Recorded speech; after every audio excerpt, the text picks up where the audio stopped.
Universe में ऐसा बहुत कुछ है जिसकी खोज भले ही कर ली गई हो, लेकिन उसे समझना और समझ पाना अभी तक आसान नहीं हुआ है। ऐसा ही एक फील्ड ऑफ कंफ्यूजन है क्वांटम फिजिक्स, जिसका इस्तेमाल हमारी डेली लाइफ में होता है और ब्रह्मांड में भी लगातार इसका उपयोग होता रहता है, लेकिन इसे एक्सप्लेन कर पाना अभी तक काफी मुश्किल ही समझा जाता है।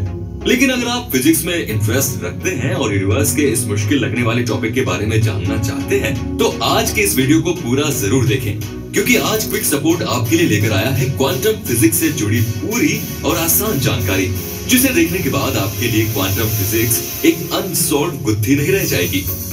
तो चलिए शुरू करते हैं और सबसे पहले जानते हैं कि क्वांटम फिजिक्स क्या है। क्वांटम फिजिक्स फिजिक्स का वो पार्ट है जिसमें बहुत स्मॉल पार्टिकल्स जैसे मॉलिक्यूल्स, एटॉम्स, इलेक्ट्रॉन, प्रोटॉन और न्यूट्रॉन जैसे सब एटॉमिक पार्टिकल्स को डिस्क्राइब किया जाता है।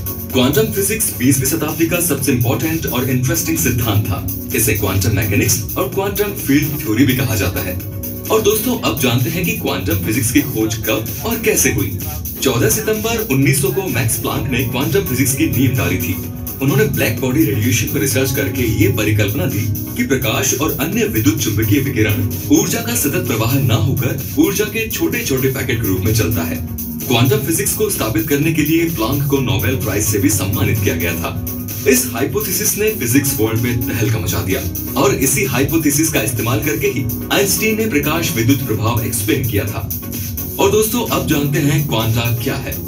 मैक्स प्लांक द्वारा बनाए गए ऊर्जा के छोटे छोटे पैकेट्स को क्वांटा कहते हैं। हर क्वांटा की ऊर्जा निश्चित होती है और केवल प्रकाश की आवृत्ति पर निर्भर करती है। इसका फॉर्मूला था -E = hv, जहां h प्लांक नियतांक तथा v आवृत्ति है। क्वांटम फिजिक्स हमारी डेली लाइफ में किस तरह यूज होती है? हमारे चारों ओर जो भी कुछ घटित होता है